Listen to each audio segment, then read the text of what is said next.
தலைப்பு நீங்களும் வாதாடலாம். பொதுவா நமக்கு ஒரு சட்ட சிக்கல் வந்தா நாம ஒரு வக்கீல போய் பார்க்கிறோம். அதுக்கப்புறம் அவர் கோர்ட்ல போய் வாதாடுறாரு. பொதுவாவே இந்தியாவில் பல வழக்குகள் பல வருஷமா நடந்துட்டு இருக்கு. இதுக்கு காரணம் என்னன்னு யாருக்காவது தெரியுமா? இதுக்கு காரணம் என்னன்னா, சட்டம்னா என்னன்னு வக்கீலுக்கும் தெரியாது, ஜட்ஜுக்கும் தெரியாது. அதுதான் காரணம். உண்மையிலேயே சட்டம்னா என்ன, அது என்ன சொல்லுதுன்னு தெளிவா புரிஞ்சிருந்தா எந்த கேஸா இருந்தாலும் 4 நாள்ல இல்ல 40 நாள்ல முடிஞ்சிடும். ஆனா எந்த கேஸுமே முடியறதில்ல, தொடர் கதையா தொடர்ந்து போயிட்டே இருக்குது. இதுக்கு ஒரே காரணம் சட்டத்தை பத்தி யாருக்குமே தெரியாதுதான். இந்த அவல நிலைக்கு நமக்கு ஒரு தீர்வு கிடைச்சிருக்கு. திருவாரூர்ல பேராளம் அப்படிங்கிற ஊர்ல பிறந்த பாலா அப்படிங்கிற ஒருத்தர் நமக்கு நாமே வாதாடலாம் அப்படிங்கிற விஷயத்த உலக மக்களுக்கு சொல்லிட்டு வராரு. இவர் படிச்சது +2, ஒரு கம்பெனில வேலை செஞ்சுட்டு இருந்திருக்காரு. அப்ப அவருக்கு பல விதமான சட்ட சிக்கல் வந்திருக்குது. அப்ப அவரு பல வக்கீல போய் பார்த்திருக்காரு. எல்லா வக்கீலும் ஒவ்வொருத்தரும் முரணா சட்டத்தை பத்தி பேசியிருக்கிறாங்க. அப்பதான் அவர் யோசிச்சிருக்காரு, உண்மையிலேயே சட்டங்கிறது ஒரு வக்கீலுக்கு தெரிஞ்சிருந்தா எல்லா வக்கீலும் ஒரே தீர்வு தானே சொல்லியிருக்கணும். எதுக்காக இப்படி ஒவ்வொரு வக்கீலும் ஒவ்வொரு விதமான சட்டம் சொல்றாங்க, தீர்வு சொல்றாங்க அப்படின்னு யோசிச்சு இனிமேல் வக்கீல்களை நம்பி பிரயோஜனம் இல்லை அப்படின்னு அவரே சட்ட புத்தகங்களை எல்லாம் படிச்சு பல வக்கீல்கிட்ட பல ஜட்ஜுகிட்ட எல்லாம் கலந்துரையாடி இதுவரைக்கும் நடந்த பல கேஸுகளை எல்லாம் ஆராய்ச்சி பண்ணி கடைசியா ஒரு முடிவுக்கு வந்திருக்காரு. எல்லா வக்கீல்களும் கூலிக்கு மாரடிக்கும் பொய்யர்களே, இடை தரகர்களேன்னு அவர் முடிவுக்கு வந்து இனிமேல் யாரும் வக்கீல்கிட்ட போகாதீங்க, உங்களுக்கு ஒரு சட்ட சிக்கல்னா நீங்களே வாதாடினீங்கன்னா சீக்கிரமா முடிஞ்சிடும் அப்படிங்கிற விஷயத்தை கண்டுபிடிச்சு அதை உலக மக்களுக்கு சொல்லிட்டு வராரு. இவர் 2000 இருந்து 2010 வரைக்கும் 10 வருஷமா இந்த ஆராய்ச்சியை பண்ணியிருக்கிறாரு. 2006 இருந்து 2010 வரைக்கும் 5 புக் எழுதியிருக்கிறாரு. அந்த புக்ல ஒரு சாதாரண குடிமகன் அவங்களே கோர்ட்ல தன்னுடைய வழக்குக்காக தானே வாதாடுறது எப்படி அப்படிங்கிற விஷயத்தை எல்லாம் சொல்லி கொடுத்திருக்காரு. இந்த புத்தகத்தை தமிழ்நாடு மற்றும் பாண்டிச்சேரியில library, jail, police station, court எல்லாத்தையும் சப்ளை பண்ணியிருக்கிறாரு. இவர் என்ன சொல்றாருன்னா, நோ லா நோ லைஃப், அதாவது NO நோ. அடுத்து சொல்றாரு நோ லா நோ லைஃப். இது KNOW. சட்டம் தெரியலன்னா வாழ்க்கையே தெரியாது, சட்டத்தை தெரிஞ்சுக்குங்க, வாழ்க்கையை தெரிஞ்சுக்குங்க அப்படின்னு சொல்றாரு. இவர் என்ன சொல்றாருன்னா, கோர்ட்ல போய் பேசுறதுங்கிறது உங்க அப்பா அம்மாட்ட பேசுற மாதிரி ரொம்ப சுலபம் அப்படிங்கிறாரு. அந்த 5 புத்தகத்தை எழுதுறதுக்கு தேவைப்படுற செலவை சட்ட அமைச்சகமும் இவர்னால சொந்தமா வாதாடி ஜெயிச்சவங்களும் கொடுத்திருக்கிறாங்க. இந்த 5 புத்தகத்தை யார் படிச்சாலும் இனிமேல் எந்த வக்கீலையும் பார்க்காம நாமளே போய் கோர்ட்ல வாதாடிக்கலாம். ஆனா ஒரே ஒரு விஷயம், நியாயம் நம்ம பக்கத்துல இருக்கணும். நீங்க வேணா செக் பண்ணி பாருங்க, நம்ம ஒரு வழக்குக்காக ஒரு வக்கீல்கிட்ட போனோம்னா 5 வருஷம் 10 வருஷம் வர சொல்றாங்க, நிறைய வாய்தா கொடுக்கறாங்க. ஆனா நல்லா யோசிச்சு பாருங்க, ஒரு வக்கீலுடைய அவருடைய அப்பாக்கோ அம்மாக்கோ இல்ல அவருக்கோ ஒரு சட்ட சிக்கல் வந்தா அதை மட்டும் 4 நாள்ல முடிச்சிடுறாங்க. இதுல இருந்து என்ன புரியுது, எல்லா வக்கீல்களும் பணம் சம்பாதிக்கிறதுக்காக ஒரு இளிச்சவாயம் கிடைச்ச உடனே அவங்க தலையில சட்டமே தெரியாத நம்ம கிட்ட இவங்களுக்கும் சட்டம் தெரியறதில்ல, நமக்கும் சட்டம் தெரியாதனால நம்ம தலையில மிளகா அரைச்சு வியாபாரம் பண்ணிட்டு இருக்கிறாங்க. உண்மையிலே பார்க்க போனா எனக்கும் இந்த மாதிரி நிறைய சிக்கல் இருக்கு. என்னோட தலையிலையும் நிறைய வக்கீல்கள் மிளகா அரைச்சிருக்காங்க. அவங்க பேரை சொல்ல விரும்பல. இப்படி நானும் பல சட்ட சிக்கலுக்காக கோர்ட்டுக்கு பல முறை போயிட்டு வந்திருக்கிறேன். என்ன அலைக்கடிக்க வச்சிருக்கிறாங்க. இந்த புக்கு இவர் எழுதின அந்த 5 புக்கை படிச்சோம்னா இனிமேல் நாமளும் போய் வாதாடலாம். இந்த 5 புக்குக்கு ஓபன் காப்பிரைட், அதாவது காப்பிரைட்டே கிடையாது, எந்த பப்ளிகேஷன் வேணாலும் பிரிண்ட் போட்டு சப்ளை பண்ணலான்னு இவர் சொல்லியிருக்கிறாரு. ஆனா இதுல என்ன ஒரு கூத்துன்னு கேட்டீங்கன்னா, இதுவரைக்கும் இவர் புத்தகத்தை எந்த பப்ளிகேஷனுமே வெளியிடவே இல்லை. இந்த இடத்துல இன்னொரு விஷயம் சொல்லிக்கிறேன். பப்ளிகேஷன் அப்படிங்கிற பேர்ல பல பேர் ஊரை ஏமாத்திட்டு இருக்கிறாங்க. பப்ளிகேஷன் அப்படின்னா நீங்க நினைச்சிட்டு இருக்கீங்க அது ஒரு பெரிய வித்தைன்னு. கிடையாது. நீங்களே ஒரு பப்ளிகேஷன் ஆரம்பிச்சு புத்தகம் சப்ளை பண்றது ரொம்ப ரொம்ப சுலபம். ஆனா எழுத்தாளர்கிட்ட அவங்க கிட்ட பணத்தையும் வாங்கிட்டு அவங்க புத்தகத்தை இவங்க ஊரெல்லாம் உலகமெல்லாம் வித்து சம்பாரிச்சு அதுல 2% 1% சொல்லி ஒரு பிச்சைக்காரங்களுக்கு போடுற மாதிரி இந்த எழுதுறவங்களுக்கு கொடுக்கும் பொழுது எனக்கே ரொம்ப வருத்தமா இருக்குது. தயவுசெய்து புரிஞ்சுக்குங்க, இதுவரைக்கும் இவர் புத்தகத்தை யாருமே பிரிண்ட் போடுறதுக்கு தைரியம் இல்லை. நெஞ்சில மஞ்சாச்சோர் இருக்கிற ஒரு பப்ளிகேஷன் கூட கிடையாது. எல்லாரும் மேடையில் ஏறி வாய்கிலேயே சமுதாய சர்வீஸ் பண்றோம், நாங்க சேவை செய்யறோம்னு சொல்றாங்க. இந்த மாதிரி நீங்களே வைத்தியராகலாம், நீங்களே வாதாடலாம், இந்த மாதிரி புத்தகங்களை மட்டும் வெளியிடுறதுக்கு ஏன் யாருமே முன்வர மாட்டாங்கிறது ஒரு புரியாத புதிரா இருக்குது. இதுல இருந்து என்ன புரியுதுன்னா, அவங்க வேலையை பார்த்துக்கணும், சாப்பிடணும், தூங்கணும், சம்பாதிக்கணும். இதை தவிர ஒரு வேலை தெரியாது யாருக்கும். இந்த புத்தகத்தை யாருக்காவது தில் இருந்தா, தைரியம் இருந்தா நீங்க காப்பி போட்டு பிரிண்ட் அடிச்சு யாருக்கு வேணாலும் கொடுக்கலாம். கூடிய சீக்கிரமா கிரி ஐயா பப்ளிகேஷன் அப்படிங்கிற என்னுடைய சொந்த பப்ளிகேஷன்ல இதை ரிலீஸ் பண்ண போறேன். அடுத்தது நம்ம வாரண்ட் பாலா, அதாவது இவர் பேர் பாலா, இவர் இந்த சட்டத்தை பத்தி ஆராய்ச்சி பண்ணி முடிச்ச உடனே தன்னோட பேரை warrant Bala BALAW WARRANT BALAW அப்படின்னு மாத்திட்டாரு. இவர் இப்ப புதுசா ஒரு புத்தகம் எழுதிட்டு இருக்கிறாரு, கடமையை செய் பலன் கிடைக்கும்னு. ஏற்கனவே எழுதின 5 புத்தகங்கள்ல அப்ப இருக்கிற அறிவுக்கும் அப்ப இருக்கிற விஷயத்தை எழுதியிருக்கிறாரு. ஆனா இப்ப எழுதிட்டு இருக்கிற இந்த கடமையை செய் பலன் கிடைக்கும் அப்படிங்கிற புத்தகம் இன்னும் விரிவா நிறைய விஷயங்களோட வெளிவர இருக்குது. அதை எழுதிட்டு இருக்கிறாரு. இந்த புத்தகம் கூடி சீக்கிரம் வெளியே வந்துடும். இந்த புத்தகத்தை வாங்கி படிச்சீங்கன்னா நமக்கு நிறைய விஷயங்கள் தெரியும். இனிமேல் எந்த வக்கீல்டையும் நாம தொங்க வேண்டிய அவசியம் இருக்காது. நமக்கு நாமே தீர்ப்பு சொல்லிக்கலாம். நமக்கு நாமே நல்ல தீர்ப்பை நம்ம பக்கத்துல சாதகமா நம்மளால வாங்க முடியும். உதாரணத்துக்கு இவர் என்ன சொல்றாருன்னா, இப்ப பல கோர்ட்ல பாத்தீங்கன்னா ஒரு கேஸை எப்படி தள்ளி வைக்கிறாங்கன்னு கேட்டீங்கன்னா, ஜட்ஜு சொல்றாராமா, இந்த குற்றம் எந்த பிரிவில் வருதுன்னு தெரியல, அதனால நான் அடுத்த மாசம் தள்ளி வைக்கிறேன்னு சொல்றாராமா. இப்படி நிறைய கேஸ் தள்ளி வச்சிட்டு இருக்காங்களாமா. ஆனா உங்களுக்கு ஒரு ரகசியம் தெரியுமா?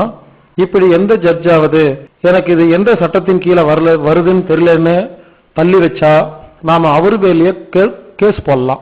எந்த சட்டத்தின் கீழ் வருதுன்னு தெரியாத நீ எல்லாம் ஒரு ஜட்ஜான்னு ஒரு வழக்கு நம்ம போட்டோம்னா அவர் வேலையே போயிடும். இப்படி வக்கீல்கள், ஜட்ஜுகள் இவங்களுக்கே ஒன்றும் புரியாம உட்கார்ந்துட்டு யாரு காசு தராங்களோ அந்த காசுக்காக அவங்க இஷ்டத்துக்கு வக்கீல் தொழிலையும் ஜட்ஜு தொழிலையும் ஊரை ஏமாத்துறதுக்காக பயன்படுத்திட்டு இருக்காங்க அப்படிங்கிறது உலகத்துல எல்லாருக்கும் தெரிஞ்ச உண்மை. சந்தேகம் இருந்தா நிமிர்ந்தனல் அப்படிங்கிற புதுசா வந்த படத்தை நீங்க ஒரு தடவை தெளிவா உட்கார்ந்து பாருங்க. காசு கொடுத்தா எதுல வேணாலும் கையெழுத்து போடுறாங்க. எதுக்கு போடுறோம், ஏன் போடுறோன்னு தெரியல. அதனால இந்த புத்தகத்துக்காக நாம எல்லாம் காத்திருப்போம். இந்த புத்தகத்தை அவர் வெளியிடுறதுக்கு அவருக்கு ஒரு 3 இருந்து ஒரு 5 லட்சம் வரைக்கும் தேவைப்படுது. இப்ப அவர்கிட்ட ஒரு 25,000 ரூபாய் கவர்மெண்ட் கொடுத்திருக்கிறாங்க. அதுக்கப்புறமா சில பேர் இந்த சட்ட அமைச்சகம் 25,000 ரூபாய் கொடுத்திருக்குது. ஏற்கனவே இவரால பணம் அடைஞ்சவங்க 1 லட்சம் ரூபாய் கொடுத்திருக்காங்க. இப்ப அவர் கையில 1,25,000 ரூபாய் இருக்குது. ஆனா இந்த புத்தகத்தை முழுசா எழுதி ஒரு 10,000 பிரிண்ட் போட்டு எல்லா லைப்ரரி, போலீஸ் ஸ்டேஷன், நீதிமன்றம், சிறைச்சாலை இதுக்கெல்லாம் அனுப்புறதுக்கு ஒரு 3 இருந்து 5 லட்சம் தேவைப்படுது. ஒரு 6 மாசத்துக்கு முன்னால நான் இவரை போன்ல தொடர்பு கொள்ளும் பொழுது இவர் சொன்னாரு, நான் 1 வருஷமா இந்த பணத்துக்காக அலைஞ்சிட்டு இருக்கிறேன், எனக்கு பணம் கிடைச்சதுன்னா நான் அந்த புத்தகத்தை எழுதுவேன்னு சொன்னாரு. எனக்கு ரொம்ப கஷ்டமா இருந்தது. ஏன்னா இது ஒரு சாதாரண பணம், ஒரு 3 லட்சம் 5 லட்சங்கிறது ஒரு சாதாரண பணம். இதுக்காக இப்படிப்பட்ட ஒரு அற்புதமான ஒரு பணியை செய்யற ஒருத்தர் 1 வருஷம் தேவையில்லாம அலையிறது எனக்கு ரொம்ப சங்கடமா இருக்குது. அதனால நீங்க முதல்ல புத்தகத்தை எழுதுங்க, பணத்தை தேடி ஓடாதீங்க. இருக்கிற 1,50,000 ரூபாய் கையில 1,25 லட்சம் ரூபாய் கையில வச்சுக்கோங்க. நீங்க புத்தகத்தை மட்டும் எழுதுங்க. பணம் தேடுறதுக்காக இனிமேல் நீங்க எங்கேயுமே போகக்கூடாது, அது உங்களை தேடி வரும் அப்படின்னு நான் சொல்லிட்டேன்.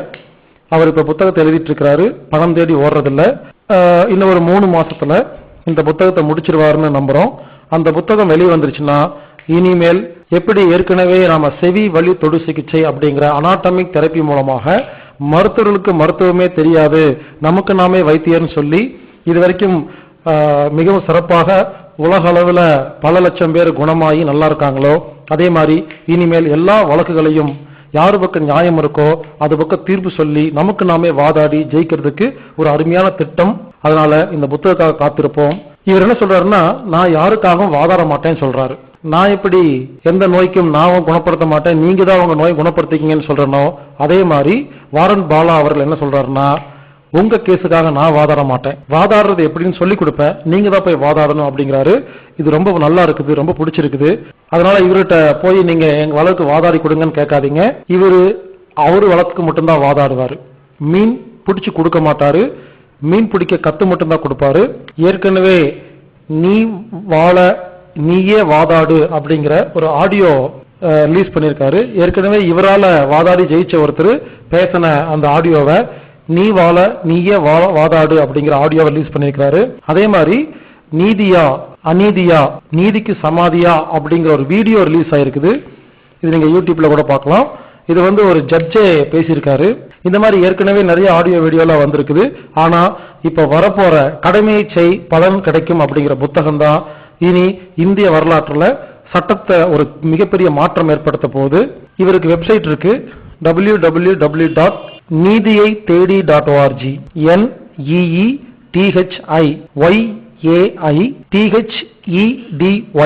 neethiyai.org. மறுபடி சொல்றேன், neethiyai.org. இந்த வெப்சைட்டுக்கு போனீங்கன்னா இது சம்பந்தமான எல்லா விஷயங்களும் உங்களுக்கு கிடைக்கும். இதை பார்த்து நீங்க புரிஞ்சுக்கலாம். தயவு செய்து உங்க வழக்குகள் சம்பந்தமா இவர்கிட்ட ஒரு 3 மாசத்துக்கு யாரும் பேசாதீங்க. 3 மாசம் கழிச்சு அந்த புத்தகத்தை எழுதி முடிச்சதுக்கு அப்புறமா முதல்ல புத்தகத்தை படிங்க. அதுக்கப்புறமா அவரை நேரில் போய் பாருங்க.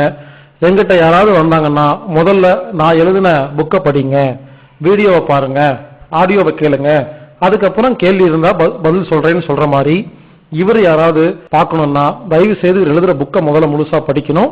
அதுக்கப்புறம் கேள்வியோட நீங்க போய் உட்கார்ந்து கேள்வி கேட்டா பதில் சொல்லுவாரு. ஆனா நீங்க தான் வாதாடணும். அவர் ரொம்ப சுலபமா சொல்லிக் கொடுப்பாரு. நாமளே கோர்ட்டுக்கு போய் வாதாடும் பொழுது கண்டிப்பா ஜட்ஜு வக்கீல் எல்லாருமே பயப்படுவாங்க. ஏன்னா எப்ப ஒரு மனிதன் கோர்ட்ல ஏறி வாதாட ஆரம்பிக்கிறாங்களோ இனிமேல் சட்டம் நம்மளை பார்த்து பயப்படணும். அதனால நம்ம இந்த சமுதாயத்தில் இருக்கிற சட்டத்தில் உள்ள ஓட்டைகளை இனிமேல் ஒட்டி நாம ஒழுங்கு பண்ணுவோம். இதுக்கு இப்போ அவருக்கு உதவி செய்யணும். நான் உதவி செய்யறதா வாக்கு கொடுத்துட்டேன். அதனால யாரெல்லாம் இதுக்கு சப்போர்ட் பண்ண முடியுமோ அவருடைய இமெயில் ஐடி இருக்கு, warrantbala@gmail.com WARRANT warrant BALAW@gmail.com WARRANT warrant BALAW@gmail.com.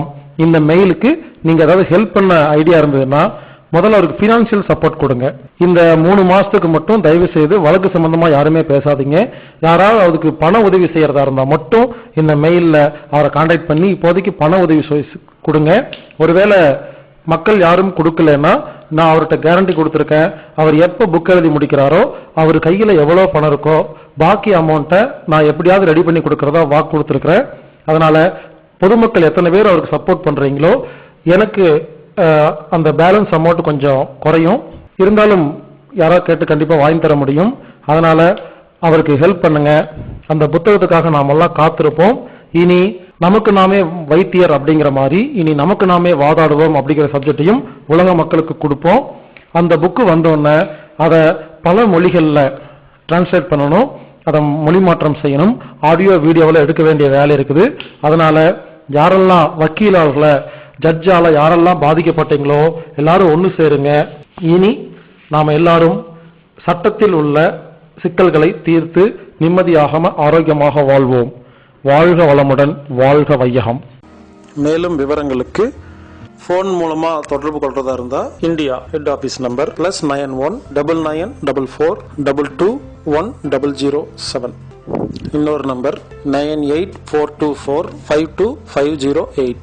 Email மூலமா கான்டாக்ட் பண்றதா இருந்தா anatomictreatment@gmail.com ANATOMICTREATMENT@gmail.com இல்லைன்னா healerbhaskar@gmail.com HEALERBASKAR@gmail.com anatomictherapy.org அப்படிங்கிற வெப்சைட்லயோ anatomictherapyfoundation.com அப்படிங்கிற வெப்சைட்லயோ நீங்க எல்லா விஷயங்களையும் தெரிஞ்சுக்கலாம்.